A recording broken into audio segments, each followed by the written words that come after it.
ಪ್ರಾಮಾಣಿಕವಾಗಿ ವ್ಯಾಪಾರ ಮಾಡೋರಿಗೆ ಡಿಜಿಟಲ್ ಪಾವತಿಯನ್ನ ಪ್ರೋತ್ಸಾಹಿಸುವವರಿಗೆ ಶಿಕ್ಷೆ ಆಗಬಾರದು. ಇದು ತೆರಿಗೆ ಭೀತಿಯನ್ನು ಹುಟ್ಟಾಕಿ ಆ ಭೀತಿಯಲ್ಲಿ ಸಣ್ಣ ವ್ಯಾಪಾರಸ್ಥರು ನರಳುವಂತೆ ಮಾಡಬಾರದು ಅಂತಕ್ಕಂಥ ಆಗ್ರಹವನ್ನು ನಾನು ಮಾಡಲಿಕ್ಕೆ ಬಯಸ್ತೇನೆ. ನಿಮ್ ಖಜಾನೆ ಖಾಲಿಯಾಗಿದ್ರೆ ಖಜಾನೆ ಖಾಲಿಯಾಗಿದೆ ಅಂತ ಒಪ್ಕೊಳ್ಳಿ. ಖಜಾನೆ ತುಂಬಿಸ್ಕೊಳ್ಳಕ್ಕೆ ಪ್ರಾಮಾಣಿಕ ಮಾರ್ಗಗಳಿದಾವೆ, ರಾಜಮಾರ್ಗಗಳಿದಾವೆ. ಅದ್ಬಿಟ್ಟು ಸಣ್ಣ ವ್ಯಾಪಾರಸ್ಥರಿಗೆ ಬರೆ ಹಾಕುವ ಕೆಲಸವನ್ನ ಮಾಡಬೇಡಿ. ಸಣ್ಣ ವ್ಯಾಪಾರಸ್ಥರಿಗೆ ಯಾಕೆ ಬರೆ ಹಾಕ್ತೀರಿ ಅಂತಕ್ಕಂಥ ಮಾತನ್ನ ಈ ಸಂದರ್ಭದಲ್ಲಿ ಹೇಳಲಿಕ್ಕೆ ಬಯಸ್ತೇನೆ.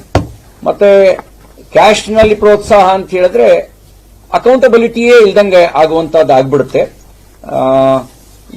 ಈ ಕ್ಯಾಶ್ನಲ್ಲಿ ವಹಿವಾಟು ನಡೆಸೋದಕ್ಕೆ ಪ್ರೋತ್ಸಾಹ ಕೊಡೋದು ಅಂದ್ರೆ ಅದೊಂದು ರೀತಿ ಭ್ರಷ್ಟಾಚಾರವನ್ನ ಉಳಿಸ್ಕೊಳ್ಳುವಂತ ಒಂದು ಕೆಲಸ ಆಗುತ್ತೆ.